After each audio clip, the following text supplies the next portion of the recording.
Oui, allô, bonsoir. Oui, rebonsoir, cher frère éclaireur. Ok, donc je pense que vous pouvez aller maintenant. Oui, oui. Ce que j'étais en train de dire Mhm. relativement à ce qui s'est passé du côté de Togo, vraiment, je pense qu'il est grand temps maintenant. Il n'est plus question pour l'armée ivoirienne d'attendre que l'adversaire quitte le pays voisin pour venir attaquer et retourner avant de pouvoir riposter. Je pense que c'est une zone forestière qui est incontrôlée. Il faut que les autorités compétentes ivoiriennes contactent les autorités burkinabées. Je suppose que récemment, lorsque le ministre de la Défense est parti au Burkina Faso, c'était pour ce problème. Il faut que l'armée ivoirienne combatte maintenant hors du territoire ivoirien. Parce que la meilleure façon de se défendre, c'est d'attaquer. Il ne faut pas être toujours là en train d'attendre que ces djihadistes ou ces terroristes-là quittent le pays voisin, venir attaquer, retourner. Vous savez quoi, cher frère éclaireur? Oui. C'est une zone qui est très dense en forêt, en cours d'eau, en animaux. Mhm. La zone n'est pas aussi facile à manœuvrer. Ok. Donc, quelqu'un peut facilement quitter à tout moment Mhm.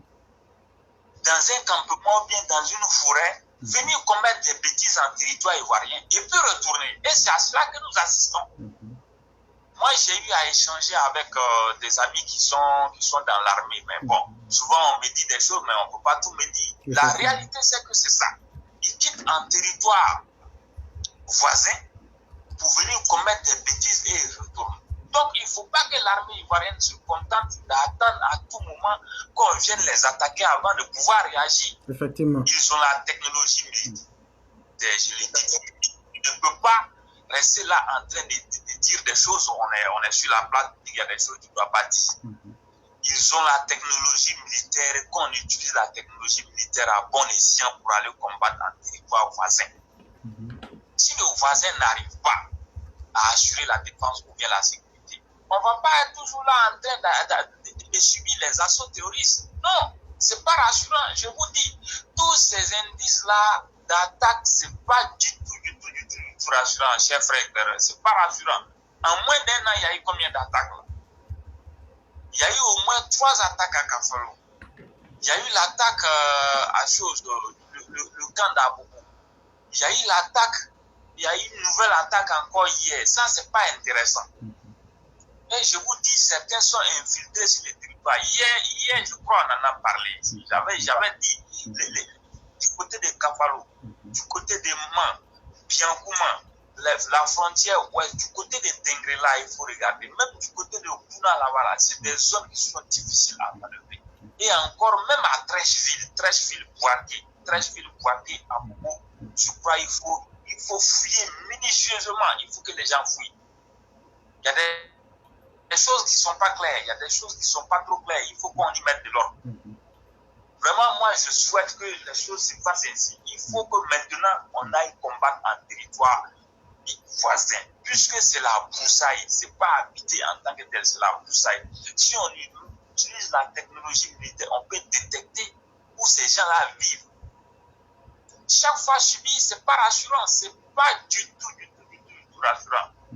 Et ça, je ne sais pas si les gens nous écoutent en ce moment, si les officiels, les autorités militaires nous écoutent, qu'elles prennent leurs responsabilités.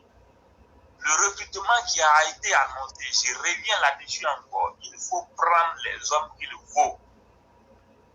Même j'ai vu la condition d'âge qui est là. Un soldat, c'est un homme valide. Si on peut faire exception à la condition d'âge et prendre des gens qui sont capables de défendre l'intégrité de la Côte d'Ivoire, je pense qu'il le faut. Il ne s'agira pas cette fois-ci de prendre des gens qui sont là, qui pensent que l'armée, c'est comme dans les temps anciens où tu viens te faire les poches pleines. Non, ce n'est pas de cela qu'il est question. Actuellement, où nous sommes, même un civil ici qui est soucieux de l'avenir, de la stabilité, de la paix sociale en Côte d'Ivoire, tu dois contribuer à la défense. Et c'est ce que nous faisons jour et nuit. Il faut que les moyens soient donnés aux soldats. Il faut qu'ils soient entraînés convenablement comme il se doit. moi, je pense que vraiment, il faut qu'on aille combattre en territoire voisin. Parce que rester là à subir, moi, ça ne me paraît pas quelque chose de rassurant. Si on continue de subir, un bon jour, on va se faire surprendre, c'est pas bon. Mieux vaut aller les surprendre, ces gens-là. Il faut vraiment faire quelque chose. Et puis, en ce qui concerne le deuxième volet, la chefferie d'Anono, je n'en sais rien. Mais j'allais en venir même. Anono village, là, chef frère éclaireur. Allô? Oui, je vous écoute très bien. Anono village, Oui, oui. vous m'écoutez. Demandez aux autorités compétentes de fouiller ce village-là. Je suis sûr qu'ils vont trouver des affaires. Anono village, c'est un centre qui était bien parti dans le cadre de leur désobéissance civile là pour semer des troubles et des chaos. Anono village, qu'on fouille, chères autorités militaires, si vous nous entendez, si vous nous écoutez, fouillez minutieusement. Même du côté de Blocos aussi, il faut fouiller. Il y a quelque chose qui semble pas clair. Anono village, chef traditionnel, on sait quand ils veulent se réunir pour faire des bêtises, c'est où? C'est pas au terrain d'Anono là. Effectivement. À tout moment, c'est là-bas, ils se réunissent. De quoi on nous parle? De quelle chefferie on nous parle? Un délinquant peut s'acheter, je sais pas moi, un pain qui taille avec un chapeau pour se faire passer pour un chef de village. Et puis après, ces gens-là, ce n'est pas des chefs traditionnels, nous savons. C'est un bastion de leur révolution à Nono. Je vais vous citer les bastions de leur révolution à Abidjan ici. Si les autorités nous écoutent, qu'elles fassent quelque chose. Les bastions de la révolution des Gors à Abidjan ici. Il y a Nono, il y a Blocos, il y a Nyangon, il y a Yopougon Sidesi, il y a Yopougon Sikoji également. Et puis, il y a du côté de Dabou, là. Dabou. Voilà un peu les zones qui méritent de retenir l'attention des autorités sécuritaires. Ce sont des zones qu'il faut fouiller minutieusement. Parce que lors de la désobéissance civile, c'est de là-bas que sont partis les troupes. Les casseurs sont venus de là. Et je suis sûr que si on fouille minutieusement, on va découvrir des choses. Moi, j'encourage vivement les autorités compétentes à fouiller là-bas. Voilà. Et j'entends dire encore que oui, qu'aujourd'hui, il y a eu des affiches Laurent Gbagbo, je sais pas qui est-ce qui a autorisé ou permis ces affiches-là, mais parfois moi-même, je ne comprends rien. Je n'y comprends rien. Je ne sais pas pourquoi on peut autoriser quelqu'un à faire de la provocation alors que les victimes sont là en train de réclamer justice. Je ne comprends pas. Je ne comprends vraiment pas. En fait, le FPI est déterminé dans sa logique de vouloir créer le chaos et le désordre. Et sachez qu'à travers la venue de Laurent Gbagbo, ils vont tout faire pour provoquer. Et c'est ce que je vous avais dit. Ils veulent nous faire dire... Oui, vous pouvez parler. Alors? Oui, mais c'est simple. Est-ce que même on est obligé de laisser son avion atterrir? Est-ce qu'on est obligé de laisser l'avion atterrir là sur l'aéroport? Est-ce qu'on est obligé? Ok. Donc, moi, je ne comprends pas. Est-ce qu'on est obligé de faire venir Laurent Gbagbo en Côte d'Ivoire? Moi, je veux bien savoir. Ok. Vous avez posé une première question à laquelle je sais... Ok. Oui. Voilà. Vous avez posé une première question à laquelle j'essayais de donner une réponse. Et finalement, je crois même avoir oublié. Mais je vous disais comme ça que leur volonté de vouloir créer le chaos et de vouloir même énerver les gens, les victimes, est affichée.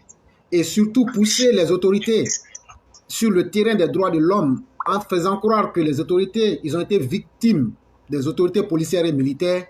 Voilà tout ce que le FPI recherche à l'instant où je vous parle. Et c'est pourquoi nous disons aux autorités de ne pas se laisser distraire. Et nous disons aussi au comité des victimes et même à toutes les personnes éprises de justice et de paix de commencer à s'apprêter pour leur donner la réplique qu'il faut. Pour que ces gens-là puissent comprendre une bonne fois qu'ils ont été des mauvais, des individus malfaisants dans la République. Ça, c'est vraiment important. Moi, je serais un garant de ce pouvoir d'État. Laurent Gbagbo ne mettrait pas pied ici en Côte d'Ivoire. Parce que depuis que ça a été annoncé qu'il vient, qu'est-ce qu'on constate? C'est la montée de la tension, la provocation de part et d'autre. Est-ce qu'on est obligé de laisser venir un tel criminel? Est-ce que c'est une obligation? Moi, je ne comprends pas. Quelqu'un qui n'a jamais rien à voir, qui a détruit l'école ivoirienne, qui a semé le chaos, qui a dilapidé les caisses, l'argent des caisses de l'État, qui a vraiment fait du n'importe quoi, qui n'a jamais rien apporté à part les tueries. Mais je ne vois pas pourquoi est-ce que des gens en font un problème d'État en train de nous emmerder. Les Ivoiriens demandent mieux. Les Ivoiriens, ils ont mieux à faire. Moi, je ne sais pas. Mais ce que je peux... S'entête à le faire venir. Moi, je ne sais pas. Mais ce que je peux vous promettre, c'est que le président a la solution à tous ces désordres qu'ils veulent créer. Sachez, comme disait quelqu'un ici, c'est le maître de scène, il sait très bien là où il va. Ça peut certes nous choquer, mais sachez que quand l'animal veut se faire prendre par le piège, c'est en ce moment même qu'il s'amuse plus avec le piège qui va le détruire. On regarde, parce que là vraiment, moi souvent, je n'arrive pas à comprendre. Oui, ça peut faire beaucoup mal, mais je veux dire que nous avons une bonne maîtrise de la situation et je peux vous assurer que vous serez positivement surpris de la tournure des événements. D'accord. Sinon, en ce qui concerne le volet sécuritaire, ce que j'ai dit, il faut maintenant commencer à aller combattre dans les pouvoirs voisins. Il n'y a pas de problème. Je crois on ne peut pas rester là. Il n'y a pas de problème. Vraiment, moi, j'insiste là-dessus. La meilleure défense, c'est d'aller attaquer. Rester là à attendre à tout moment que les gens viennent provoquer avant de réagir. Un bon jour, ça risque d'être fatal. Effectivement. Et avant de vous laisser, il n'y a pas de problème. Tout le monde sait clairement que le Burkina Faso, loin de moi de les dénigrer, ils n'arrivent pas à maîtriser la défense de leur territoire. Tout prouve qu'ils ne sont pas capables de contrôler ces zones-là. Donc, si l'armée ivoirienne en est capable, il faut aller. Jusqu'au-delà. Il faut y aller. Jusqu'au-delà de nos frontières pour sécuriser au-delà de nos frontières. Des assauts isolés de gauche à droite qui risquent de nous coûter très cher un jour. Effectivement. Et donc, comme il y a plusieurs auditeurs sur la ligne, oui. Avant de vous libérer, je vous donne au moins 2 ou 3 minutes. Qu'est-ce que vous pensez de la nomination de l'excellence Claude Saï? Cette nomination, j'allais en venir, c'est l'actualité qui m'a un peu énervé, sinon je devais commencer par là, par tout d'abord le féliciter. Je voudrais tout d'abord féliciter son excellence Claude Saï pour cette brillante nomination en tant que chef de cabinet du président de la République. L'honneur lui a été fait, nous espérons qu'il va relever ces défis avec promptitude, exactitude et abnégation. Alors, s'il nous écoute, je suppose que parfois il nous écoute, nous allons lui lancer cet appel solennel-là, de toujours venir jeter un regard sur notre émission et de prendre en compte nos préoccupations. Gérer le pouvoir d'État, c'est d'être à l'écoute des populations, d'apporter des solutions aux problèmes des concitoyens. Donc, vu que c'est un homme de parole, c'est un homme qui pose des actions positives, nous comptons vraiment beaucoup sur lui pour servir de proie de transmission auprès du président de la République de tout ce que nous émettons ici comme proposition pour protéger et sauver la République. Encore, je voudrais m'adresser très personnellement à son excellent Claude Saï pour lui dire de demander au président de la République de mettre l'armée en alerte, d'aller combattre en territoire voisin, surtout là où il y a vraiment des assauts terroristes à tout moment. Je lui demande également d'insister auprès du ministre de la Défense et du président de la République pour que soient recrutés au sein de notre armée des hommes capables, des hommes valables qui sauront défendre la République en toute intégrité et avec abnégation. Voilà ce que je voudrais lui dire et lui souhaiter une excellente mission dans le cadre de cette nouvelle nomination. Il n'y a pas de problème. C'est nous que vous disons merci et surtout pour toutes les brillantes idées que vous avez évoquées ce soir-là. Je crois qu'elles ont été bel et bien entendues. Et je vous dis merci et vous pouvez revenir à n'importe quel moment. D'accord, Merci. Ok, c'est à moi le plaisir. Merci beaucoup. Chers auditeurs, nous continuons notre voyage et nous allons passer à un autre illustre participant, M. Walter Otto, qui est aussi détenteur de grandes idées et de brillantes idées qui, si la technologie nous le permettait, allait donner ses avis ce soir. Bonsoir, M. Otto. Bonjour, référent. Bonsoir, comment allez-vous? Ça va et vous? Oui, très bien. Ok. Donc, en tout cas, je vous remercie encore. Et je m'excuse pour hier. C'était les caprices de la technique. On n'a pas pu se parler. Vous n'avez pas à vous excuser. Et Dieu merci, aujourd'hui, tout est rentré dans l'ordre. Donc, je suis de retour en classe. Et voilà. Donc, je te remercie pour la parole qui m'est donnée aujourd'hui. Alors, je vais intervenir sur 3 points très rapidement. Alors, le premier point, c'est déjà de parler de tout ce qui se passe dans le pays avec l'annonce du retour de Laurent Gbagbo. Moi, je demande à tous les Ivoiriens, particulièrement aux supporters, aux sympathisants, aux militants du RHDP, restez tranquilles. Faites confiance au président Alassane Ouattara. Je vous le dis tout le temps. Monsieur le président est considéré pour moi comme un joueur de billard à 3 bancs. Écoutez-moi bien.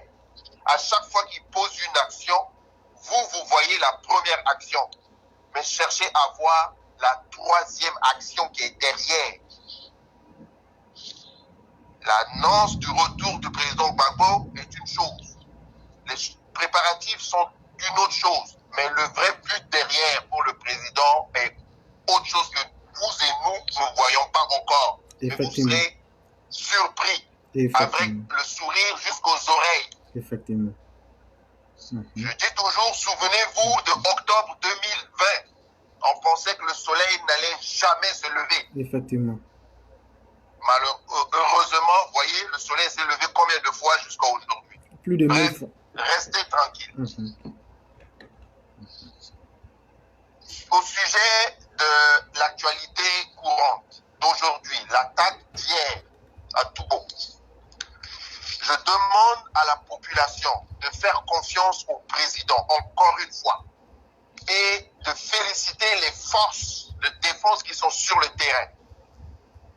On rend hommage à notre frère qui est tombé, que Dieu ait son âme. Il n'est pas mort en vain, il est mort pour défendre la patrie. Défendre un idéal de paix et de fraternité. Pour nous, il n'est pas mort. Il est parti veiller sur sa nation. À ceux qui jouent le jeu des terroristes, faire attention. Parce que quand un terroriste s'implante, on dit bien terroriste, il vient pour terroriser. Il ne vient pas là pour s'amuser.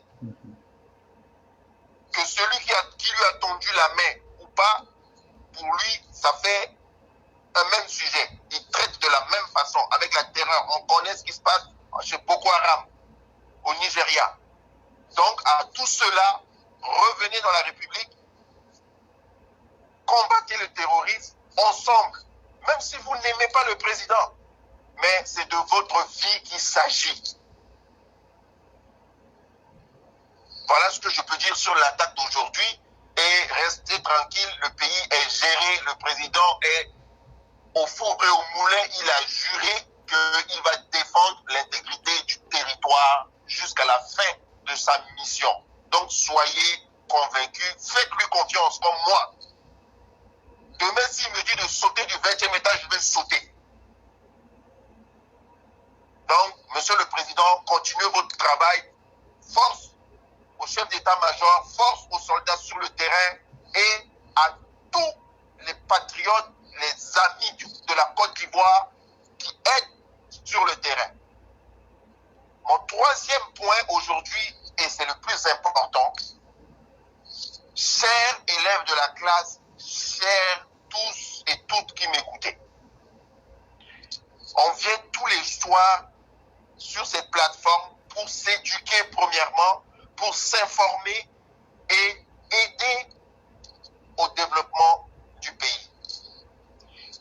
plusieurs fois, on a tous remarqué que notre page, notre plateforme, notre classe a été attaquée. Aujourd'hui, l'éclaireur est obligé de trouver des stratagèmes pour qu'on continue de faire ce qu'on sait faire, s'éduquer dans la fraternité, la paix et aider au développement du pays. Cette situation n'est pas digne de nous tous qui sommes là. Ils se donnent beaucoup pour préparer ces émissions. Nous, on vient juste de consommer. Mais il faudrait que nous aussi, on fasse un peu pour aider le président. On a vu plusieurs fois que beaucoup d'informations a quitté cette plateforme pour aider nos forces, par exemple, sur le terrain. Donc, vous tous, chacun et chacune ici, êtes importants. Mais on a de la valeur, que la valeur qu'on veut se donner. Donc, pour moi, on doit faire tout pour que notre classe, notre plateforme continue de vivre et de ne plus subir les assauts des ennemis. Dans nos villages, avant, quand on allait à l'école, des fois les parents s'associent. Celui-là amène des briques, l'autre qui est charpentier, maçon, et puis il monte une classe pour que les enfants aillent à l'école. Donc, sur cet exemple, moi je proposerais, si vous êtes tous d'accord et toutes, qu'on sécurise notre plateforme. Alors, j'en ai discuté un peu avec l'éclaireur et avec quelques élèves de la classe. Si vous êtes tous d'accord, je me propose de diriger, de prendre en charge une levée de fonds, organiser ça, pour qu'on puisse aider à sécuriser notre page. Alors, à l'heure où je vous parle, je ne sais pas combien ça coûte pour sécuriser une page sur Facebook, mais on va travailler à savoir combien ça nous prend pour qu'on puisse ensemble, chacun dans ses moyens, dans ses possibilités, qu'on lève les fonds suffisants pour payer à sécuriser notre page et pour ne plus qu'on ait à subir ce qu'on a subi. Parce que là, on change de page à chaque fois et ça perturbe tout le monde. Donc pour une fois, qu'on se respecte, respectons notre travail, respectons-nous chacun et donnons-nous la valeur qu'on a pour que demain, les autres nous respectent. Donc, je vous demande que ceux qui veulent ou ceux qui sont disponibles se manifestent. Je communiquerai avec l'éclaireur pour laisser un contact, pour que ceux qui sont partants se manifestent et avec les informations qu'on va avoir, on va vous communiquer très rapidement pour dire voici ce qu'il nous faut et on va lancer notre cagnotte de la façon la plus simple et la plus pratique pour tout le monde pour qu'on puisse ensemble sécuriser notre page et continuer à nous éduquer, à nous informer et à aider le pays pour son développement. Et bien évidemment aider M. le Président Alassane Ouattara parce que c'est nous qui lui avons demandé de revenir. Donc, si lui a pu sacrifier sa retraite pour revenir nous aider, aidons-nous pour qu'il nous aide. Donc, monsieur l'éclaireur, voici les 3 points que je voulais toucher ce soir et bien évidemment finir avec cet appel que je lance à l'endroit de mes collègues de la classe et à tous les auditeurs. Donc, voilà. C'est moi qui vous dis vraiment merci pour toutes les brillantes idées que vous avez déroulées. Mais avant de vous laisser, il y a encore une question que je souhaite vous poser. Qu'est-ce que vous connaissez de l'homme Claude Sailly? Et est-ce que vous pensez que ça a été la bonne personne nommée à la bonne position? C'est la toute dernière question que je souhaitais vous poser avant de vous libérer. Alors oui, c'était hier la nomination de l'excellence Claude Sailly, mais bon, comme je n'ai pas pu intervenir, et effectivement. Oui, c'est une très bonne chose parce que de ce qu'on connaît de l'homme, c'est un homme très affûté, très intelligent. Tous ceux qui l'ont côtoyé, les témoignages fusent. Donc pour moi, comme a dit le président, il est en train de constituer une équipe parce qu'il veut laisser la gestion du pays à une équipe. On a vu, par petites touches, il ramène des gens capables, des gens qui ont déjà fait leurs preuves. C'est ça, l'homme Ouattara. Des gens qui ont déjà fait leurs preuves. Des gens qui reçoivent toujours des commentaires, on va dire, dithyrambiques. Et M. Claude Sailly en est un. Donc, c'est un choix judicieux parce qu'il est à la direction du cabinet du président. Donc, c'est un élément essentiel dans le programme et dans les activités du président. Donc, il est aussi un des deux yeux du président parce qu'il y a le directeur du cabinet et le chef de cabinet. Donc, il est aussi un des deux yeux. Donc, il est là, il va voir tout ce qui se passe, il sera au courant de pratiquement tout et puis il va être aussi un homme orchestre à ce niveau-là. Donc, le président est en train de préparer la succession, l'équipe qui va pouvoir plus tard prendre la charge quand lui va se retirer. Et moi, je veux juste dire à l'excellence Claude Sailly, Excellence, vous êtes auprès du Père. Pour moi, c'est mon Père. Vous serez nos yeux et nos oreilles. Vous avez eu cette chance de côtoyer ce grand monsieur.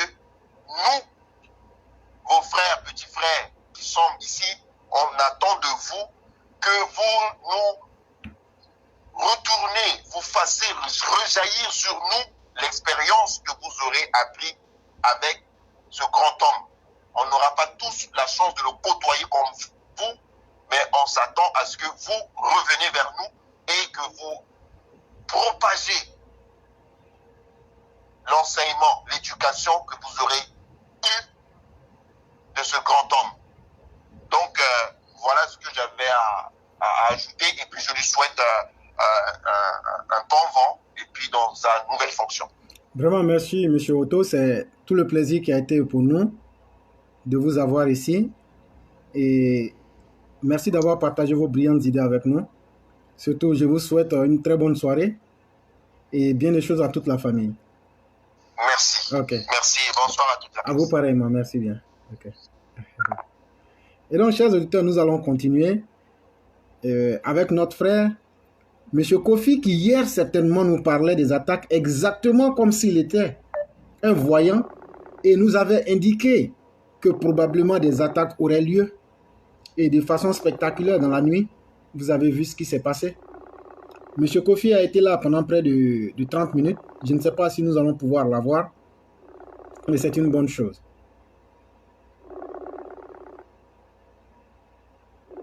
Et il faut dire déjà que les commentaires et les avis qui sont donnés sur M. Claude Sailly, l'excellence, sont vraiment de très bons avis.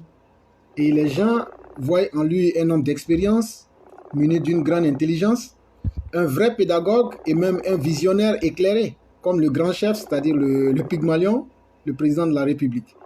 Et donc, c'est vraiment une très grande chance que nous ayons excellence auprès du président de la République pour essayer d'amener le pays plus loin sur le chemin de la fraternité, du développement et surtout dans la bonne direction. Et donc, c'est un choix qui a été bien fait, la bonne personne ayant été choisie pour être mise à la bonne place. Nous ne pouvions demander mieux que ça. Et nous disons à Excellence, bravo, félicitations pour le nouveau poste que vous avez pu avoir. Et nous souhaitons tout le succès et toute la réussite qui pourra vous accompagner.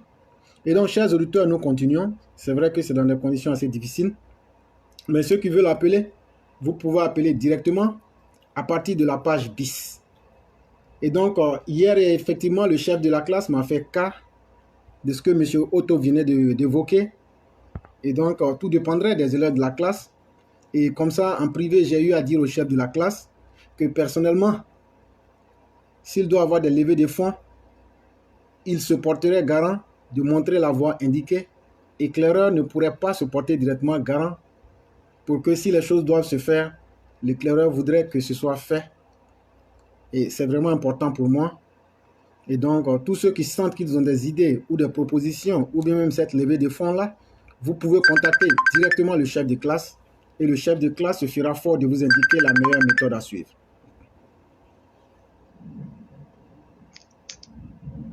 Allô? Oui, bonsoir, monsieur l'éclaireur. Bonsoir, monsieur Kofi. Comment allez-vous? Bien, et vous? Oui, ça va très bien. Super. Oui. Et le moral? Ouais, le Montréal va bien. Ah, Dieu merci, je suis content. Ça va. Oui. Et donc, vous avez la parole. Oui, oui. Mais ma question que je voulais vous poser, oui, oui. Est-ce que le chef du village d'Anono, c'est pas lui qui dirige la Côte d'Ivoire? En tout cas, au vu qu'il parle, c'est comme s'il imposait ses désirs au chef de la République, au président de la République, en lui disant que lui, il va changer ce que le président Alassane Ouattara a dit. En tout cas, vous avez bien vu. Oui, en fait, lui, il défie la loi, il défie la République.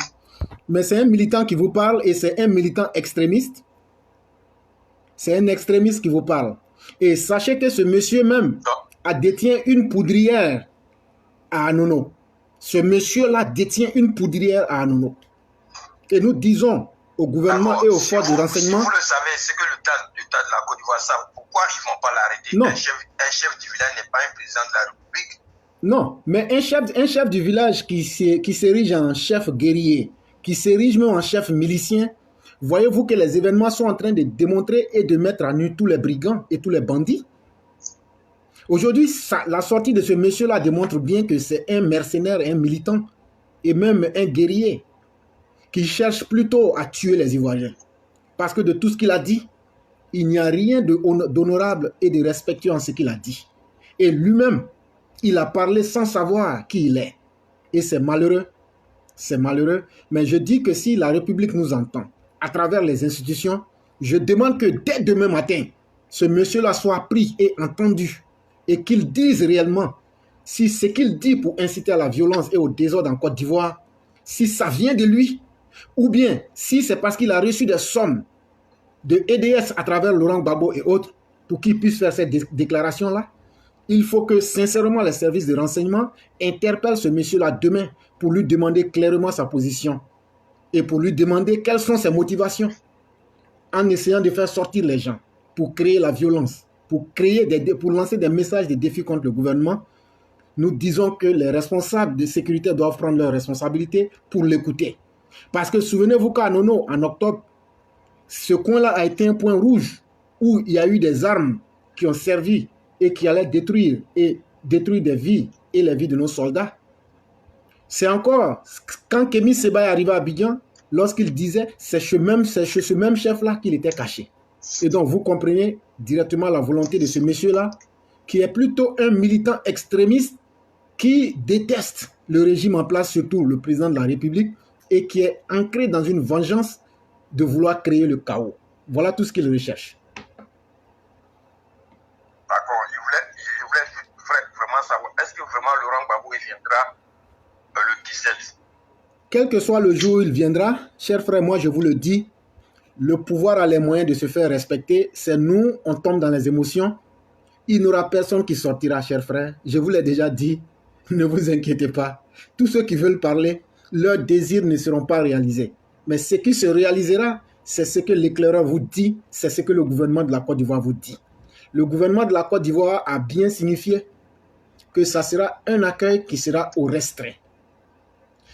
Le gouvernement de la Côte d'Ivoire dit qu'il ne tolérera pas de désordre. Et ça, nous mettons résolument notre confiance au gouvernement de la Côte d'Ivoire. Parce qu'au-delà de tout ce qu'on dit, l'État a les moyens de se faire respecter. Maintenant, s'il se trouve que le FPI, ses miliciens et ses mercenaires et ses chiens de guerre sont plus forts que la République, que Gbagbo vienne le 18, le 19 ou le 20, en tout cas le jour où il viendra, ce jour-là, on saura qui est le plus fort en Côte d'Ivoire. C'est ce que je peux dire pour l'instant. D'accord. D'accord. Moi, je voulais vraiment demander aux autorités, à chaque fois qu'il y a une attaque en Côte d'Ivoire, on nous dit, ouais, ils ont attrapé telle personne, on sait qui a fait ça, mais les gens ne communiquent jamais. Dans le monde entier, quand il y a un événement, les autorités, le ministre de l'Intérieur, il communique. On a attrapé telle personne, il a fait ça, mais rien, on dit que oui, on a attrapé telle personne, le moment viendra, on va faire communiquer. Ça n'a jamais été fait. Mais est-ce que je ne dis jamais le nom. Ok. Non, je vous écoute. Oui, je vous écoute. Non, finissez d'abord, finissez. D'accord. On n'a jamais cité ceux qui ont fait le coup et qui c'est ceux qui les ont envoyés. C'est parce que tout le temps, les noms sont cachés que les gens continuent de faire. C'est souvent, on attrape les gens, on sait que c'est moi, M. Kofi, qui a envoyé son nom, le ministre, comment on appelle, le chef d'état-major vient à la télé pour dire, ouais, telle personne, on l'a attrapé, on a pris le téléphone, il y a le nom de telle personne, si la personne dit c'est faux, il n'a qu'à venir faire une conférence de presse pour démentir ce que le ministre lui dit, ou bien le chef d'état-major lui dit, mais rien n'est fait. Toujours, c'est toujours pareil. Ouais, on a attrapé telle personne, ton nom est cité, telle personne, non, on sait qui les a envoyés, mais ça reste toujours comme ça. Monsieur Kofi, dans le flou, il y a Monsieur Otto qui a dit quelque chose qui est très important. Voyez-vous, il y a un proverbe qui dit que lorsque le singe veut mourir, il quitte la brousse et il vient en ville, n'est-ce pas? Oui, c'est ça. Lorsqu'un animal veut mourir, il commence à se moquer du piège qui va le prendre. Mais regardez même l'historique de M. Ouattara. C'est quelqu'un qui n'est pas là pour la distraction. C'est quelqu'un qui n'est pas là pour qu'on lui perde le temps. Et c'est quelqu'un qui sait mettre les choses à leur place. Et je peux vous dire une chose. La justice est certes lente, mais quand la justice s'enclenche, et surtout sous M. Ouattara, si vous avez écouté le dernier article que j'ai lu, j'ai dit quoi? J'ai dit que bientôt dans les semaines à venir, vous allez faire, je vais dire, j'ai dit que dans les semaines à venir, lorsque la réplique sera apportée aux ennemis de la République, que les soi-disant organisations de droits humains ne viennent pas crier à l'acharnement. J'ai bien dit cette phrase-là, mais ça veut dire beaucoup de choses. Ça veut dire que nous sommes en train d'aller, aujourd'hui, nous sommes en train de boucler la boucle. Lorsque Laurent Gbagbo sera rentré, est-ce que Bédié n'est pas en Côte d'Ivoire? Il est en Côte d'Ivoire. Est-ce que Laurent Gbagbo ne sera pas en Côte d'Ivoire? Il sera bien là. Est-ce que tous ceux qui ont commis des crimes aujourd'hui ne sont pas rentrés en Côte d'Ivoire? Tous ceux qui ont fait des détournements, est-ce qu'ils ne sont pas là? Tous ceux qui ont été les auteurs de la crise de 2011 ne sont pas en Côte d'Ivoire? Ils sont tous rentrés, oui. Et donc, si moi, éclaireur, j'ai dit que c'est Gbagbo qui m'a envoyé, si on prend Dogo Bleu, le confronter avec Gbagbo, est-ce qu'on ne saura pas la vérité? On saura bien la vérité. Si on prend Dikaouye qui a négocié sa sortie en donnant tout sur le CNT et qu'on le confronte avec Bédié, est-ce qu'on ne saura pas la vérité? On saura bien la vérité, oui. Mais ça sera fait quand? Non, vous calmez. Vous attendez. Je suis dans une logique. Si vous m'empêchez, vous désorganisez ma logique de pensée. Et en ce moment, je vous laisse parler. D'accord, je vous écoute. Je peux parler? Oui, allez-y. Ok. Et donc, je disais que, à partir du moment où tous les acteurs sont réunis, pour moi, à mon sens, c'est le meilleur moment de désigner qui a fait quoi, qui est responsable de quoi. Et à partir du moment où toutes les responsabilités aujourd'hui et tous les déstabilisateurs sont dans le pays, ils seront pris tous ensemble, et ils seront traités comme il se doit. Et c'est dans cela que va résider le mérite de tout ce que vous voyez actuellement. Et ce qui est intéressant actuellement, c'est parce que nous, les victimes, et nous qui aimons la République, nous sommes pressés, nous voulons imposer une marque à la justice. Mais sachez que si nous le faisons aussi, nous allons faire des erreurs. Parce que voyez Laurent Gbagbo, le criminel aujourd'hui qui rentre au pays, c'est parce que la CPI a estimé que le jugement et les recherches n'ont pas été faites comme il se devait, qu'ils n'ont pas trouvé assez de preuves contre lui.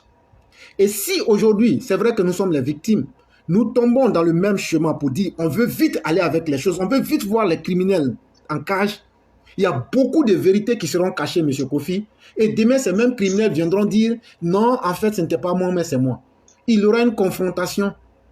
Et une confrontation, comme je voulais, très aiguisée, où on saura qui a fait quoi et qui n'a pas fait quoi.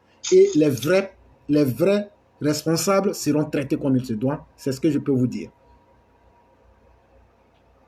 D'accord, merci pour l'information. Il n'y a pas de problème. Vous avez d'autres questions? Pas du tout. Okay. Si j'ai d'autres questions, je vais rappeler. Ok. Avant de vous libérer, j'allais vous poser la question suivante. Est-ce que vous connaissez M. Claude Saï? Claude Saï? Oui, oui. Non, pas du tout. Il a été nommé directeur du cabinet du président de la République. C'est un monsieur de très grande valeur et je pensais peut-être que vous auriez peut-être votre avis à donner. Mais comme vous dites que vous ne le connaissez pas, c'est pas bien grave.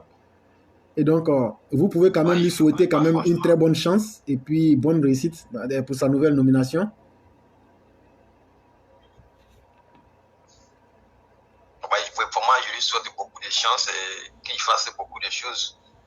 Ok. C'est nous qui vous disons merci. Et surtout, M. Kofi, appelez nos parents et dites-leur que les terroristes n'auront pas le loisir. Et vous savez ce que les terroristes ont fait ce soir?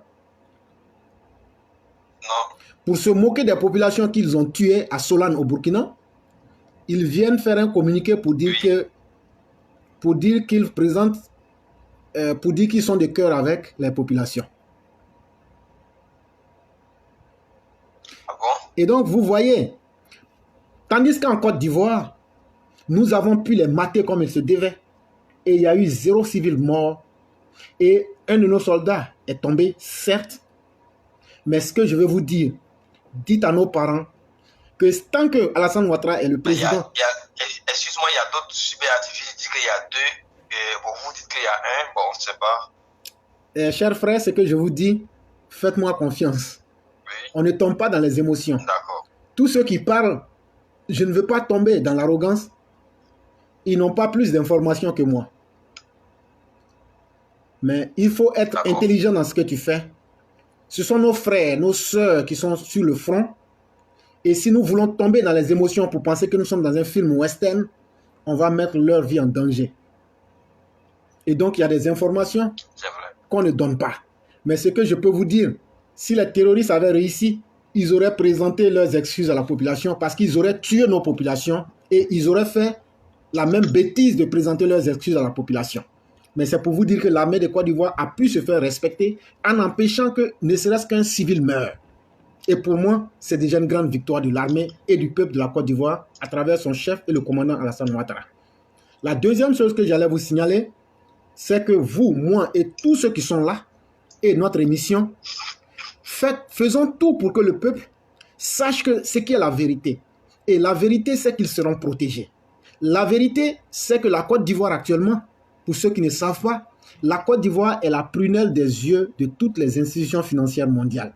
Vous vous souvenez, il y a 2 semaines, la Côte d'Ivoire a reçu 500 milliards. Vous pensez que les Blancs vont donner 500 milliards à quelqu'un et puis le lendemain laisser cette personne être déstabilisée? Non. Ok. Vous pensez que si la Côte d'Ivoire n'était pas surveillée, vous pensez que le 10, c'est-à-dire le 10 juin, on va venir célébrer l'inauguration du Centre antiterroriste mondial en Côte d'Ivoire? Ça ne dit rien aux gens. Ça veut dire que la Côte d'Ivoire aujourd'hui est la plateforme de toutes les zones sécuritaires de l'Afrique de l'Ouest.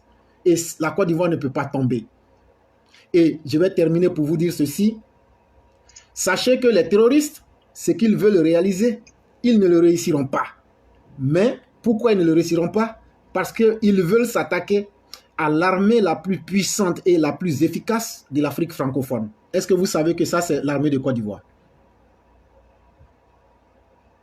Oui, ça je sais. Ok.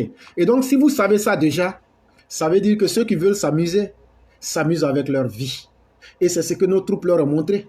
Pour dire là où un soldat ivoirien tombera, nous allons protéger toute la population, les 26 millions. Et là où un soldat tombera, nous ferons tomber au moins 10, 20, 30, 40, 50 djihadistes ou 50 brigands. C'est de ça qu'il s'agit.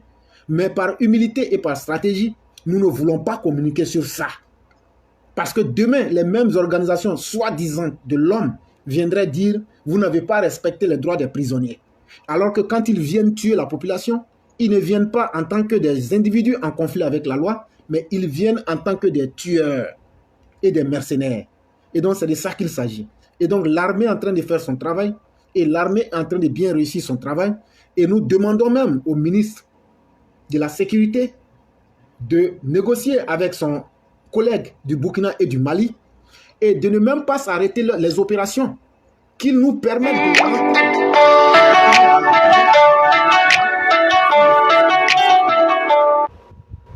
Hello? Hello? Hello? C'est pour ça qu'ils sont toujours pour attaquer. Disent à les autorités, si vous écoutez, il y a encore fait de ratissage dans la réserve de Pouna. Ils sont beaucoup là-bas. 21, la réserve de Pouna, ils sont dedans. il sait de quoi je parle. Donc, ils n'ont qu'à le bien fouiller là-bas. Ok. Donc, votre message a été très bien entendu. Et il y a un premier auditeur même qui a dit que cette zone-là est difficilement d'accès. Et c'est ce qui leur permet de pouvoir s'adonner à toute forme de criminalité. Mais les autorités sauront prendre leurs responsabilités. Il y a beaucoup d'animaux. En plus, il y a la Komoï qui est déjà en passant par, en allant vers la Bakala, tout ça là, ils sont dedans. Il n'y a pas de problème. Ils sont dedans. Et donc, dites à nos populations d'être sereines, de ne pas avoir peur, parce que la République est là pour les sauver. Et le premier élément qu'on leur donne, regardez comment l'armée a sécurisé la zone. Et ce que je ne voulais pas vous dire hier, c'est qu'il y a des gens qui avaient été déjà prépositionnés. Au moment où vous parlez hier, il y a des gens qui avaient été déjà prépositionnés. Et c'est ce qui a permis de parer à toutes ces éventualités-là. Et donc, restons fermes et surtout demandons à nos populations de collaborer avec les autorités et de donner les informations afin qu'on puisse sauver les vies. C'est vraiment ça qui est important. Merci beaucoup. Il n'y a pas de problème. À bientôt, ciao. Vraiment, je vous dis merci et passez une très bonne soirée. Okay. Merci. Okay.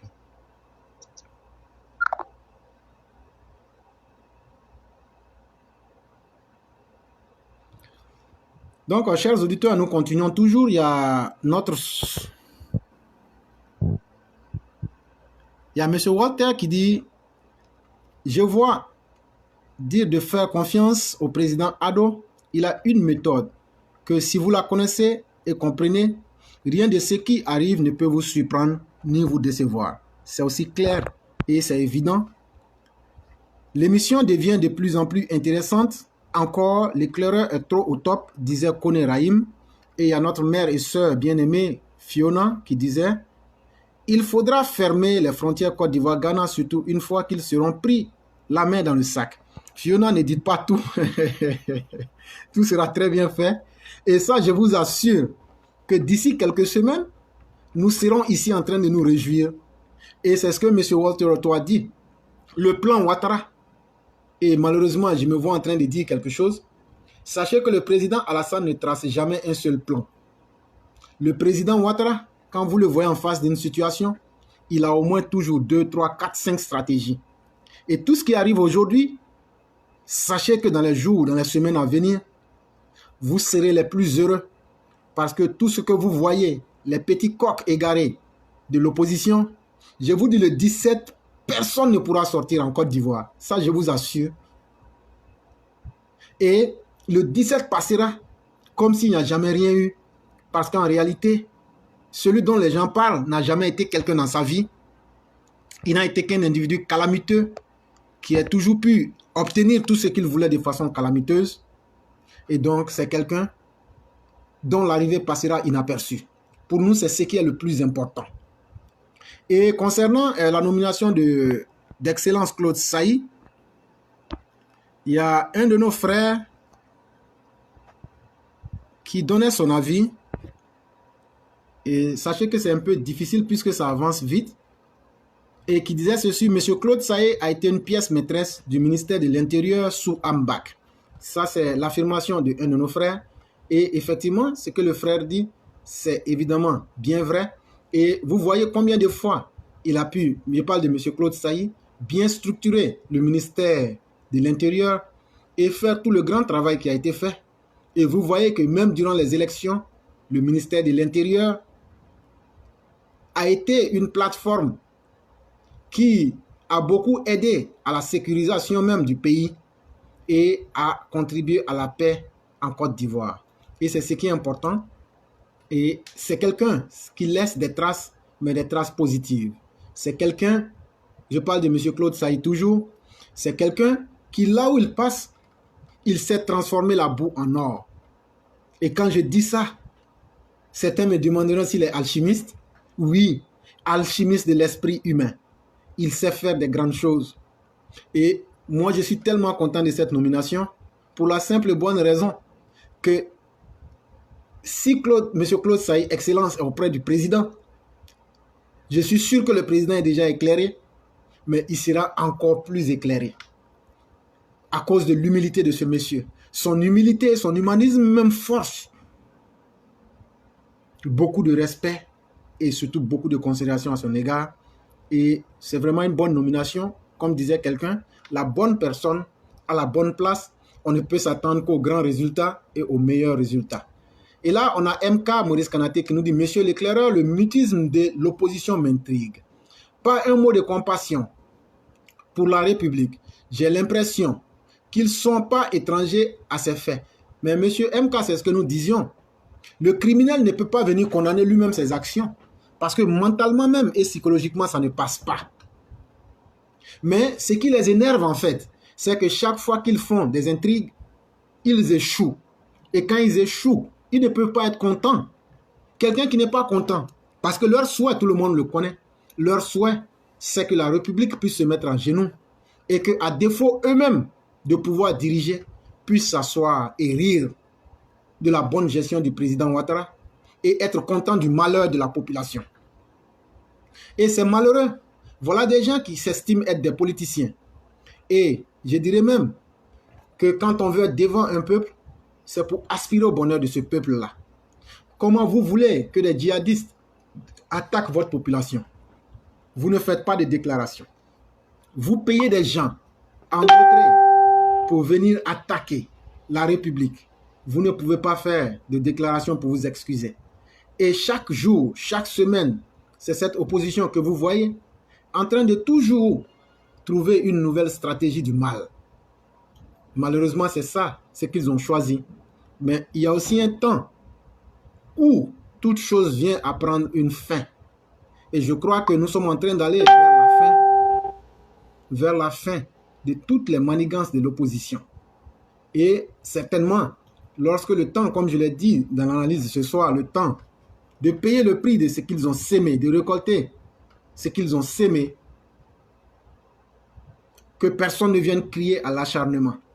Surtout que tous les commanditaires, tous les criminels et tous les injustes de la République, nous saurons où les classer au moment opportun.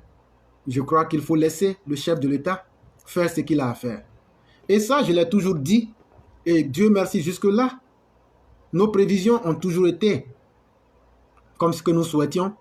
Tant que nous, les militants, tant que nous, les sympathisants, et tant que nous, ceux qui aimons le président Ouattara, nous serons là pour dire au chef de l'État et à nos gouvernants que cette minorité de personnes haineuses, de personnes violentes, il faut qu'à un certain moment, la République puisse leur imposer toute la rigueur de la loi.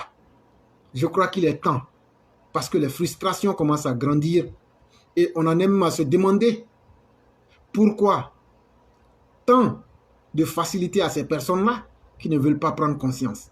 Il faut vraiment les frapper avec la rigueur de la loi pour que ces personnes puissent définitivement prendre conscience et qu'elles puissent arrêter ou bien sortir même du champ de notre pays pour que le pays puisse résolument se mettre sur le chemin du développement et de la stabilité. C'est vraiment important. Et donc, nous allons continuer avec les commentaires puisqu'il n'y a pas d'appel. Mais ceux qui veulent appeler, vous pouvez appeler directement à partir du Messenger de la plateforme où nous sommes. Vous pouvez appeler, ou bien si vous ne pouvez pas appeler, vous vous envoyez un message sur le lien suivant que je viens de mettre là. Vous dites que vous souhaitez communiquer et nous allons vous permettre de communiquer et ça sera intéressant. Et il y a M. Drabo Joseph qui dit « La fin du film fera pitié. Donc, chers militants RHDP, ne cédons pas à la provocation des guerres. Sachez que Ouattara seul a une stratégie pour toujours mettre à terre nos opposants. Ce n'est pas maintenant que nos opposants, même en se réunissant, il les a toujours battus. Même en se mettant un à un, il les a toujours battus. Ce n'est pas maintenant que Ouattara ne saura pas faire ce qu'il a toujours su faire. Restons tranquilles, restons déterminés. Moi, j'ai confiance au Pygmalion Alassane Dramane Ouattara. J'ai confiance en l'équipe qui l'entoure. Et donc, restons sereins, quittons dans les sentiments. Essayons de voir le grand travail que le président fera. Et je vous assure que lorsque les choses seront déroulées, ce sera à vous de venir encore avec le sourire nous dire que le président demeure cet homme-là qui est toujours fort et qui sait voir plus loin que tout le monde.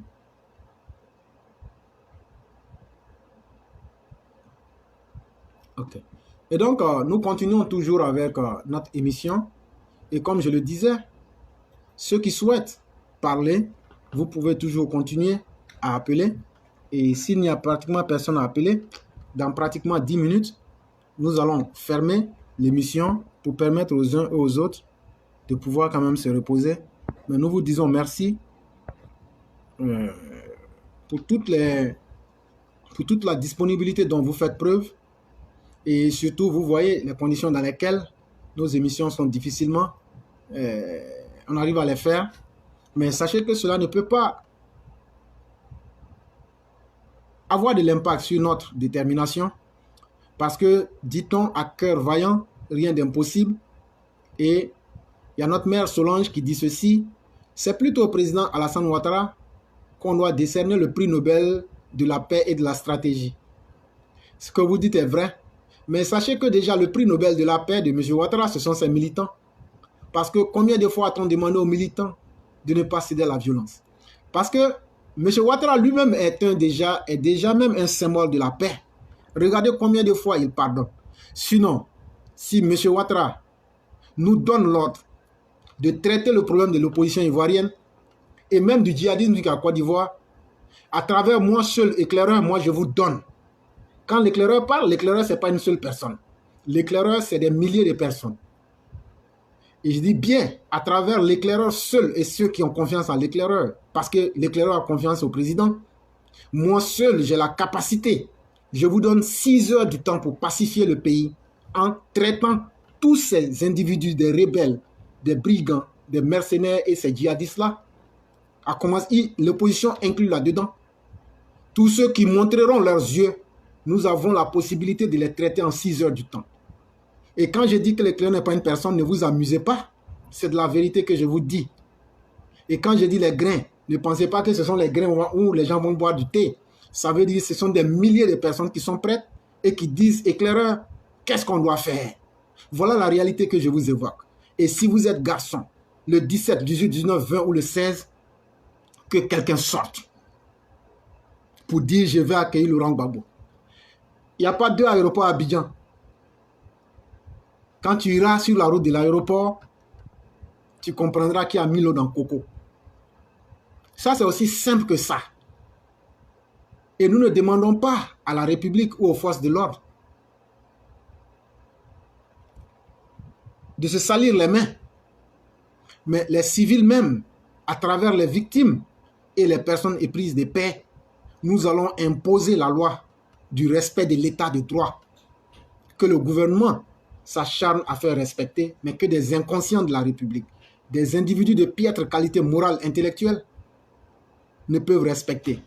Et donc, nous avons l'esprit tranquille. Si l'armée veut, ils peuvent aller fermer les frontières.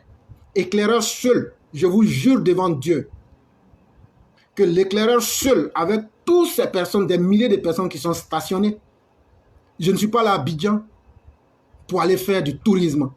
Je ne suis pas là à Abidjan pour aller m'amuser. Je suis allé à Abidjan pour prendre contact avec toutes ces plateformes-là, pour les toucher, pour qu'ils sachent que l'éclaireur existe réellement et pour leur dire: apprêtons-nous. Nous n'allons plus laisser l'injustice prospérer. Et au moment opportun, chacun saura ce qu'il a à faire. C'est ce qui est important. Et donc, comme demandait M. Drabo, que M. Laurent Gbagbo rentre le 18, le 19, seule la loi de la République s'appliquera. Et la loi de la République est claire. Aucun accueil triomphal, encore moins de la fanfaronnade, ne sera toléré. C'est aussi simple que ça. Et malheureusement, le coup d'État que vous avez voulu organiser, comme je le disais, avec les soi-disant orpailleurs, et vous financez aussi les djihadistes pour essayer de mettre la République sur ses genoux, nous n'allons jamais nous asseoir et vous regarder. Trop, c'est trop. Et la République en a marre de vous, chers opposants. Vous êtes non seulement inutiles, vous êtes des individus malfaisants et vous n'avez aucune valeur, de sorte que vous pensez que votre souhait réside dans la destruction de l'État, de la nation. Ça ne sera pas ainsi. Et moi qui vous parle, je vous le dis déjà et je vous l'ai toujours dit. C'est moi qui vous ai dit que je ferai tout pour que le jour de l'arrivée de Gbagbo, les choses ne se passent pas comme vous le vouliez. Depuis le 31, mars 2021, je me souviens comme si c'était hier, je l'ai dit et je ne me suis jamais caché. Je vous ai aussi dit que de toute façon, nous avons les moyens, que ce soit humain et à d'autres niveaux, de vous créer le calvaire que nous vous promettons. Et sachez que quelqu'un qui vous promet quelque chose et qui le fait, vous devez savoir de quoi il est capable. Et je vous dis toujours en avance ce que nous allons faire. Et nous sommes allés pour prouver que vous êtes des criminels au plateau. Et j'étais parmi les gens et j'ai galvanisé les gens et on a réussi. Et après, on allait à Port-Boué, on a fait tout ce qu'on a à faire. Et donc, pour vous dire que moi, je ne suis pas derrière les réseaux sociaux pour faire plaisir aux uns aux autres, mais nous sommes là pour défendre les vies humaines, pour défendre la légalité, pour défendre surtout la stabilité du pays qui passe d'abord par le respect des institutions et de ceux qui les incarnent. Et donc, il y a un de nos frères, Maurice Kanaté, qui dit « Monsieur l'éclaireur, on ne construit pas un pays avec des discours négationnistes. Que l'opposition fasse son autocritique et son bilan dans les sphères politiques ivoiriennes. Mais M. MK, il ne peut pas faire de bilan pour la simple et bonne raison que quelqu'un qui est improductif, quelqu'un qui n'a pas d'idée. En fait, la seule idée que les opposants ont, c'est de ne pas voir Alassane au pouvoir. Voilà leur premier objectif. Ils n'acceptent pas cela que de voir le président Ouattara au pouvoir. Et ils se sont figés dans cette idée-là que seule la mort pourra peut-être enlever dans leur subconscient. Et la deuxième chose qu'ils ne tolèrent pas, c'est le fait que eux, aujourd'hui, ils n'arrivent pas à avoir les bonnes grâces qu'ils souhaitent ou bien qu'ils estiment même être en droit de recevoir, c'est-à-dire avoir un accès illimité aux biens de la République. Et vous, les hommes simples, le peuple que nous représentons, ils veulent se moquer une fois de nous, tandis que eux, ils jouiront de toutes les bonnes grâces dans une vie de facilité et d'irresponsabilité. Et donc, c'est ce qui les fait mal. Quand ils voient que le président prend l'argent de la République pour construire des ponts, faire des routes, faire des écoles, faire des hôpitaux, ça les fait très mal. Mais ça continuera à vous faire très mal parce que derrière le président Ouattara, il y a au moins ces milliers de personnes, comme je vous l'ai dit, qui le soutiennent et qui sont déterminés à le soutenir comme il se doit. Et donc, nous avons l'esprit tranquille et nous savons ce que nous devrons faire. Et nous demandons toujours aux victimes de rester éveillées, de rester aux aguets, parce qu'au temps opportun, nous allons imposer la loi de la République et la loi de la justice. Et déjà, il y a un de nos frères, l'Océanie, qui nous dit « À Yopougon, il y a un recrutement des jeunes, soi-disant, jeunes patriotes pour la sécurité à l'aéroport. » Ne vous inquiétez point. C'est ce que j'ai dit depuis longtemps. Le gouvernement est au courant de tout ça. Mais vous verrez, le jour opportun, si ces gens-là auront le courage de sortir, vous verrez ce qu'ils subiront. Et la personne ne doit dire ceux qui estiment qu'ils sont des droits de l'homme, des organisations de droits de l'homme. Tous les messages qui sont tenus, vous les entendez. Toutes les menaces du FPI, vous les voyez. Et tous les méfaits de l'opposition ivoirienne, vous les voyez. Mais vous ne dites rien. Mais lorsque ces personnes vont provoquer les victimes, lorsque ces personnes vont provoquer l'État, nous savons que vous êtes partisans. Nous savons que vous voulez voir aujourd'hui le gouvernement dans les liens des droits de l'homme et essayer de mettre plus de pression. Mais sachez que cette fois-ci-là, ce sont les populations même qui vont dicter la loi naturelle de l'ordre et de la stabilité.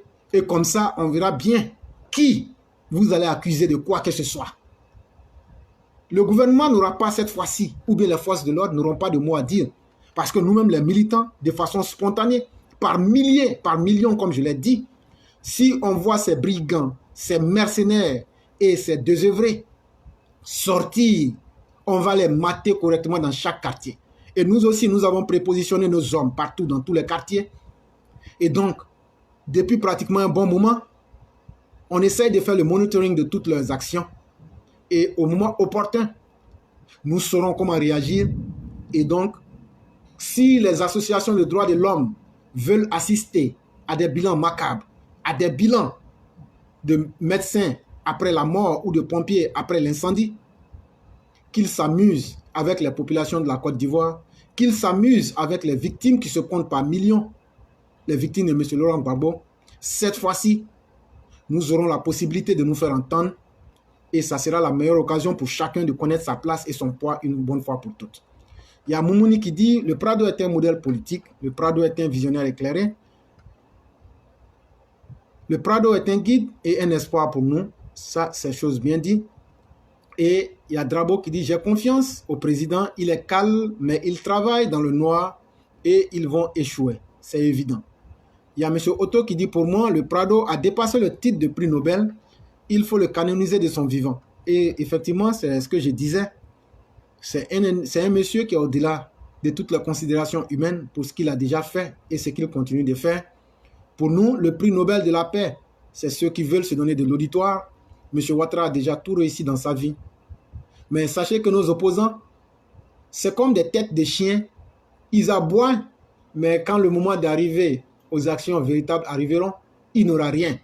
Et chers militants, si vous entendez cette voix-là, qui est là actuellement, j'ai vu certains qui me montrent des affiches de Laurent Gbagbo dire qu'il viendra. Dites-le. Et ça, si vous voulez poser plainte contre l'éclaireur, chers militants RHDP, chères victimes, formez des équipes, formez des comités et allez déchirer toutes les affiches de Laurent Gbagbo. S'il vous plaît, si vous m'entendez, chères victimes, si vous êtes sûr que vous aimez le message de l'éclaireur et si vous saviez que Laurent Gbagbo a tué votre père, Laurent Gbagbo a été ce criminel-là sans conscience et sans capacité de pouvoir faire son autocritique parce que la mauvaise posture des Gor commence d'abord par Laurent Gbagbo lui-même. Est-ce qu'il est si difficile de demander pardon pour les victimes? Mais Laurent Gbagbo ne le fera jamais. Est-ce qu'il n'est pas honteux d'avoir volé le pouvoir d'État par 2 fois? En 2005, il l'a volé et en 2010, il a essayé de voler. Ça n'a pas fait honte. Est-ce que ça ne fait pas honte d'avoir été le mari de la marraine des escadrons de la mort? Monsieur Laurent Gbagbo ne sait pas ce que c'est que la honte. Est-ce que ça ne fait pas honte d'avoir été le dirigeant le plus scabreux, le plus lamentable de la République de Côte d'Ivoire? Laurent Gbagbo ne sait pas ce qu'on appelle la honte. Et donc, c'est ce monsieur-là aujourd'hui, à travers ses partisans, qui veulent faire sa publicité. Nous n'accepterons jamais la publicité d'un criminel. Et donc, dans tous les quartiers d'Abidjan, cher tout le monde, chères victimes, chers RHDP, ne venez pas me montrer des images de Laurent Gbagbo sur des pancartes. Si tu sais où ça est, va, tu déchires carrément. N'allez pas 1 ou 2. Mettez-vous 3, 4, 5, 10 personnes. Vous partez tranquillement. Vous déchirez tranquillement. Et puis maintenant, vous prenez la photo. Vous venez, l'éclaireur va poster ça. Maintenant, si vous déchirez qu'on vous attrape, l'éclaireur, vous dites de poser plainte contre l'éclaireur. Aussi simple que ça. Vous dites que c'est l'éclaireur qui vous a envoyé, qui dit qu'ils ont déchiré les affiches d'Alassane Dramane Ouattara. Dans les zones où ils ont voulu que l'élection ne se tienne pas, ils ont déchiré les photos d'Alassane Ouattara. Et donc, nous sommes en train de leur rendre la monnaie de ce qui est là. Nous n'allons pas être violents. Et donc, s'il vous plaît, à partir de demain, depuis cette nuit, je ne veux plus voir d'affiches. Et si vous êtes digne de ce que vous dites, si vous êtes digne, et je parle moi-même inclus, levez-vous dans tous les grains. Et tous les durs gars, vous savez de qui je parle, et tous ceux qui se reconnaîtront dans mon message, ciblez toutes les affiches et déchirez-les toutes partout. Et puis brûlez-les, comme de la même manière qu'ils ont attaqué la République en détruisant le matériel de la CEI. Et l'État de Côte d'Ivoire même serait dans une position contradictoire de s'en prendre à vous. Parce que dites-leur, ces personnes-là, à cause de Laurent Gbagbo, ont détruit les élections. Ces personnes-là, à cause de Laurent Gbagbo, on dit, et Laurent Gbagbo m'a soutenu, que l'élection sera une calamité et un désordre en Côte d'Ivoire. Ces personnes-là ont fait tuer des centaines de personnes parce qu'ils ne voulaient pas voir la stabilité. Et nous ne faisons que demander justice. Et dans aucun pays du monde, on ne peut faire la publicité d'un criminel et en être fier. Et donc, chers parents, nous ne sommes plus sur Internet. Si l'éclaireur a pu prendre son argent, son temps, aller à Abidjan, vous mobiliser et vous dire ce que vous devez faire, et ce que je vous demande de faire, ça va sauver des vies. Il ne faut pas s'asseoir pour se morfondre ou me dire, et si on fait, si on nous attrape, personne ne sera attrapé. Et si vous êtes attrapé, l'éclaireur va se charger des frais de justice. C'est aussi simple que ça. Et donc, moi, je ne parle pas dans le vide. Et je vous ai donné toutes les garanties. L'État même, les institutions de la République ne pourront pas, parce que nous sommes en train même de les aider dans leur travail. Nous ne voulons pas que ces brigands, ces mercenaires se réunissent et partent faire déborder nos forces et attaquer la vie de nos citoyens et de nos forces de l'ordre. Et moi, l'éclaireur, je le dis et je l'assume. Ce que je dis, je l'assume. Allez déchirer toutes les affiches partout à Abidjan de Laurent Gbagbo. Et si vous finissez de les déchirer, si vous avez le courage, vous prenez vos photos et vous m'amenez, je poste. Et si quelqu'un vous arrête dans votre dynamique, dites-lui que ce monsieur-là a causé trop de tort à la Côte d'Ivoire. Et aujourd'hui, l'opposition veut se moquer. L'opposition veut se moquer de la République une fois de plus, en voulant tenir un rapport de force avec les autorités. Et nous sommes contre cela. Et vous, les forces de l'ordre, qui voulez même que nous ne fassions pas cela, sachez que si Laurent Gbagbo vient dans ce contexte-là, leur objectif à travers les miliciens qu'ils ont mobilisés, c'est de tirer sur vous, c'est de vous poignarder afin que vous puissiez être débordés. Et moi, en tant que citoyen, je ne veux pas voir cela. C'est pourquoi je déchire ça pour leur dire que nous ne sommes pas prêts à voir la bêtise prospérer. Et moi, j'ai fini de faire ce que j'ai à faire, chers parents. Et donc, ceux qui veulent, les grenadiers voltigeurs, vous savez ce que vous devez faire. Dès ce soir, rentrez en maillot. Les grenadiers voltigeurs, personne ne peut nous défendre mieux que nous-mêmes. Personne ne criera notre histoire, chers frères et sœurs. Ça, je vous le dis aujourd'hui. Si l'éclaireur doit mourir, j'accepterai de mourir. Parce que je sais que dans la vie, il faut vivre pour une raison. On ne peut pas tuer nos soldats. On ne peut pas être là en train de voir nos frères mourir et que nous allons vouloir souhaiter vivre. Nous allons défendre la République ou bien nous allons tous périr. Mais nous ne périrons jamais parce que nous sommes dans la vérité, parce que nous sommes sur le droit chemin. Et si vous sachez, comme je le dis, si nous ne faisons rien, chers parents et sœurs, et que nous nous laissons embobiner par nos arguments, à dire si nous faisons ça, il aura ça, nous sommes en train de faire du mal à nos enfants. Nous sommes en train de nous moquer de nos femmes et de nos sœurs qui ont été violées. Le 6 mai, est-ce que vous étiez parmi nous avec les jolies femmes, les messieurs, les jeunes qui ont été estropiés, les mains coupées, les personnes éventrées? J'étais parmi ces personnes-là. Je ne m'amuse pas. Et quand j'ai dit que le temps de l'amusement est fini, je veux que dès demain, à Abidjan, si vous m'entendez, partagez ce message. Quand vous voyez, regroupez-vous par 2, 3, 4, voire même 10 personnes dans votre quartier, dans votre zone, vous déchirez toutes les affiches de Laurent Gbagbo à Abidjan. Parce que si eux, ils ne respectent pas la République, nous n'allons pas respecter leur volonté. Et surtout leur volonté néfaste et maléfique, nous n'allons jamais accepter cela. Et donc, je continue toujours dans les commentaires. Il y a Drabo qui dit, vous savez, éclaireur, Gbagbo a envoûté ses partisans. C'est pourquoi ils sont tous aveuglés. Ils ont une chose en tête, Gbagbo ou rien. Mais c'est aussi à nous de les désenvoûter pour leur montrer que s'ils sont fous ou bien s'ils sont envoûtés, il y aura certainement des exorcistes. Et c'est à nous d'être des exorcistes pour les désenvoûter comme il se doit. Et nous avons de la stratégie. Et donc, nous le disons, je ne peux pas cibler directement le RHDP.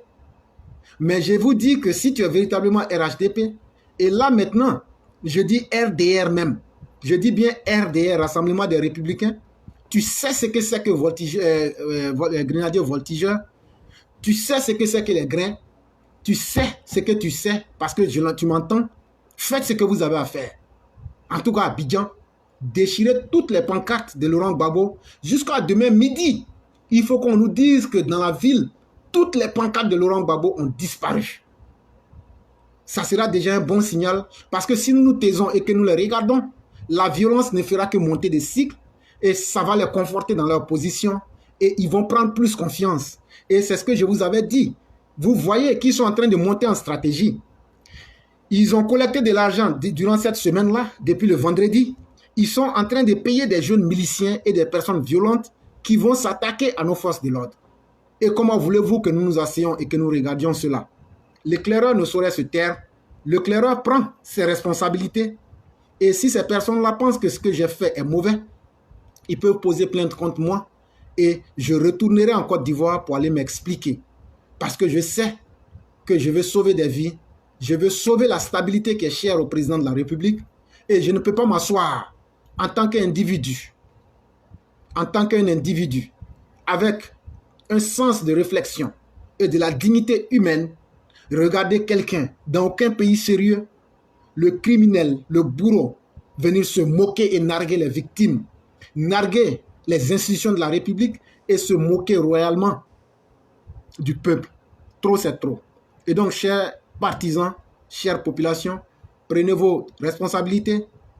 Il n'y a pas deux Abidjan. Demain, jusqu'à ce qu'on dise midi, déchirez toutes les affiches. Et comme pour dire que j'assume la responsabilité, dès que j'ai fini l'émission, je lance un message écrit comme une preuve de tous ceux qui veulent me poursuivre en justice pour dire tu avais mis ça tel jour à telle heure sur ta plateforme que de déchirer toutes les affiches de Laurent Gbagbo. Là, ça ne sera plus la parole, ça sera un acte écrit qui restera dans l'histoire pendant 99 ans et j'assumerai dignement mon acte. Mais je sais que cette action-là va sauver des vies. Et je demande aux forces de l'ordre et de sécurité, à travers les commandements, de commencer eux-mêmes déjà à se déterminer. Commencez à nous dire, chère population, si on a la latitude de sortir, sachez que nous on est 10 fois plus près à sortir que les victimes de Laurent Gbagbo. Et pardon, les partisans de Laurent Gbagbo, parce que nous avons la puissance du peuple avec nous, nous avons la puissance de l'État avec nous, nous avons le droit et la justice avec nous. Mais nous, à cause du président de la République, nous faisons violence sur nous-mêmes pour ne pas mettre mal à l'aise le président.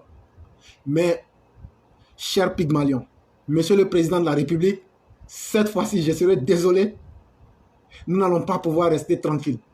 Nous sommes chauffés à blanc et nous n'allons pas rester tranquilles. Et nous n'allons pas accepter que les gens vous fassent regretter tout le bien que vous avez fait.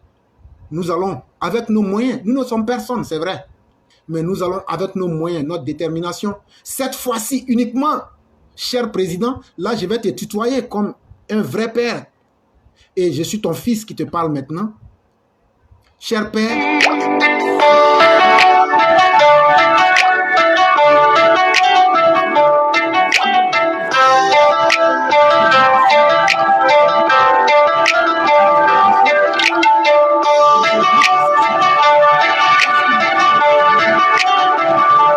nous calmer. Il n'y a pas de problème. On s'est calmé. Mais cette fois-ci, cher père, s'il te plaît, laisse-nous au moins laver notre propre honneur et laver l'honneur de la République. Je vous le dis, dans leur stratégie de provocation, ces gens feront tout ce qu'il y a à faire et je demande à tous ceux qui verront des affiches, comme je l'ai dit, de les déchirer. Et à tous ceux qui verront des mouvements de ces miliciens, dès que vous les voyez, appelez le CCDO. Ou bien si vous êtes incapable d'appeler le CCDO, appelez directement éclaireur et je saurai comment faire pour que ces gens-là soient neutralisés directement sur le champ. Ça serait très important. Oui. Ça peut avoir? Ah, ok. Merci beaucoup. Ok. Et donc, chers auditeurs, je ne suis pas dans les émotions, mais je suis en train de dire aux victimes de ne pas s'asseoir et devenir spectateurs parce que ce sera la plus grosse erreur que nous allons avoir à faire. Ne nous laissons pas distraire. Et donc, restons résolument déterminés à faire le bien, à défendre la stabilité de l'État. C'est en cela que réside le salut de tout le monde et de chacun. Comme je le disais, avec toute cette injustice et ce désordre aujourd'hui que l'arrivée du criminel, du boucher d'Abidjan provoque, il est déjà important que les forces de défense et de sécurité, à travers leur commandement, puissent donner un message clair à la population. Si vous voulez assister au désordre, alors ce jour-là, il y aura le désordre. Mais si vous ne voulez pas le désordre, dès maintenant, commencez à dire clairement ce que vous souhaitez voir et ce que vous souhaitez ne pas voir pour que chacun sache où se déterminer et comment se déterminer. Et donc, c'est très important. Nous voulons juste 90 minutes avec eux, qu'ils sachent qu'on est prêt pour eux à un match retour. C'est tellement bien dit c'est tellement bien dit que cette confrontation-là, pour ceux encore même qui pensent, ou bien qui ont honte ou qui ont peur, c'est notre plus grand souhait. Vous parlez de match retour.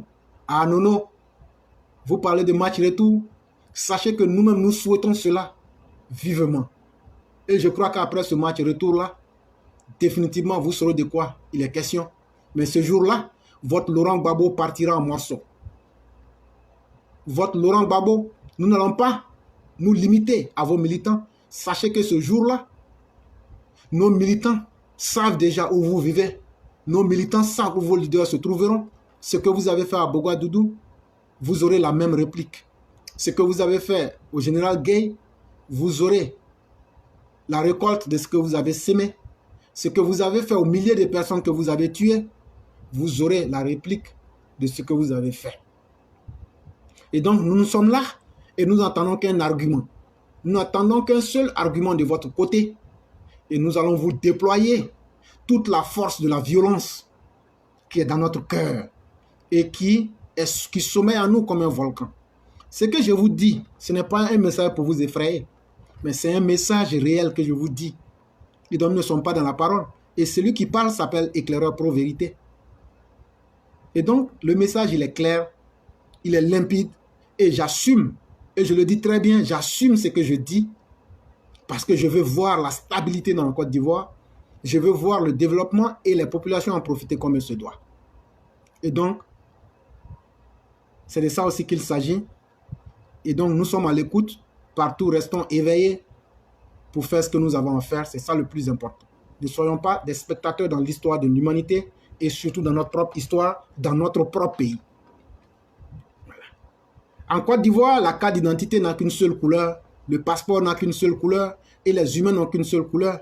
Mais malheureusement, dans l'histoire de l'humanité, il y a toujours eu des personnes humaines néfastes, négatives et maléfiques. C'est ceux-là qui veulent forcément détruire le peuple en faisant penser que c'est eux le peuple, c'est eux les Ivoiriens, c'est eux les temps. Arrêtez ce combat-là. C'est un combat que vous perdiez d'avance. Vous aviez les moyens de l'État. Vous avez tenu le même discours. Nous vous avons mis en échec. Ce n'est pas aujourd'hui où vous êtes l'ombre de vous-même, où vous ne pouvez rien faire que de parler et de vous gonfler dans vos salons, que vous pouvez faire quelque chose. Et donc, nous disons simplement à nos militants, ne cédons jamais à la violence, mais n'acceptons jamais que qui que ce soit nous manque de respect. Si vous voyez des affiches, déchirez-les. C'est aussi simple que ça. Et donc, chers auditeurs, nous continuons toujours l'émission. Et donc, je crois qu'on a déjà fait un bon temps. S'il n'y a pratiquement plus de commentaires, je crois que l'essentiel a été dit. Il y a De Bengue qui dit « Merci à celui qui soulève le problème du monument de Washington. À madame, détruisez-le urgemment. Il est maléfique au pays et on vous le dit toujours, vous êtes africain ou pas. » De Bengue, si je me souviens bien, on en a parlé et quand moi je suis allé à Abidjan, je me suis renseigné, on m'a dit que ça avait été déjà détruit. C'est ce qu'on m'a dit. Et donc, je ne sais pas si c'est du même monument que nous parlons, mais peut-être que vous pourrez quand même nous donner plus de détails, avec plus de précision. On va essayer de voir et faire visiter ça par nos éléments sur le terrain pour nous assurer si ça a été détruit ou pas. Il y a Koulio qui dit « Bonsoir éclaireur. J'ai demandé à Yopougon pas d'affiche de Laurent Gbagbo. » Non, je le comprends. En fait, c'est une officine de désinformation. Ils ne vont jamais faire quelque chose sans tester. Je comprends très bien leur stratégie. Ils veulent tester d'abord nos réactions pour voir si on va se taire et tomber dans l'argument que comme le président dit de ne rien faire. Non, cette fois-ci-là, on va faire quelque chose. Et donc, je comprends bien leur stratégie. Ils ont essayé d'abord de voir quelle sera la réaction. Mais sachez que si vous tentez cela et que nous vous voyons, vous n'allez plus dans votre vie avoir envie de remettre des affiches. Ça, c'est si on vous voit. Maintenant, si vous mettez ces affiches-là et qu'on ne voit pas, alors le matin, dès qu'on se réveille, on va les déchirer au vu eux aussi de tout le monde avec les arguments que j'ai évoqués. Et on verra bien ce qui se passera. Et moi, j'ai l'esprit tranquille Et je sais que le combat que je mène, c'est un combat pour la dignité humaine. Et donc, je n'ai pas de raison à ne pas avoir confiance au combat que je mène. Et c'est surtout ça qui les gêne et qui fait qu'ils ne veulent pas qu'on puisse parler. Il y a Cassie Edouard qui dit « Bonsoir éclaireur ».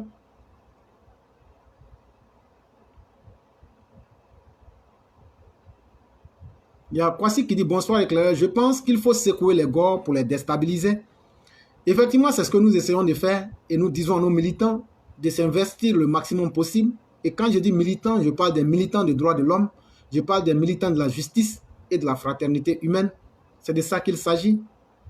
Parce qu'en face de la violence, quand vous n'avez autre choix que de combattre la violence, ce n'est pas parce que vous êtes violent, mais c'est parce que vous voulez mettre fin à la violence. Est-ce que vous pensez que face à des djihadistes ou à des terroristes, c'est avec la bonne parole ou bien en restant sans rien faire que ces personnes-là vont prendre conscience? Non.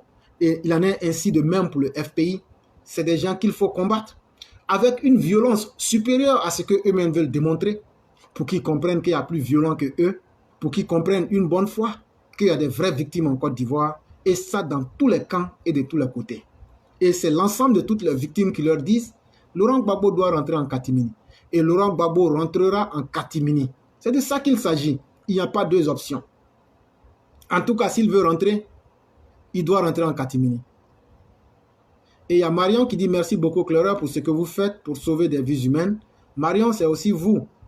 À vous que nous devons dire les remerciements pour toute la négation dont vous faites preuve, de même que tous les élèves de la classe. Et donc, restons résolument attachés à nos grandes valeurs. Sur ce, nous allons mettre fin à l'émission de ce soir.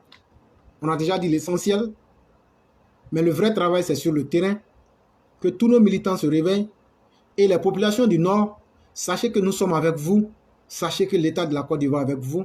Sachez que les terroristes ne prospéreront pas en Côte d'Ivoire et les opposants qui utilisent les moyens de l'État, qui financent les opposants en Côte d'Ivoire pour tuer les Ivoiriens, sachez que très bientôt, dans les semaines, voire les mois qui viennent, leur discours changera parce que beaucoup se retrouveront là où ils ne souhaitaient pas être ou bien là où ils ne souhaitaient pas. Et c'est à partir de ce moment qu'ils vont comprendre donc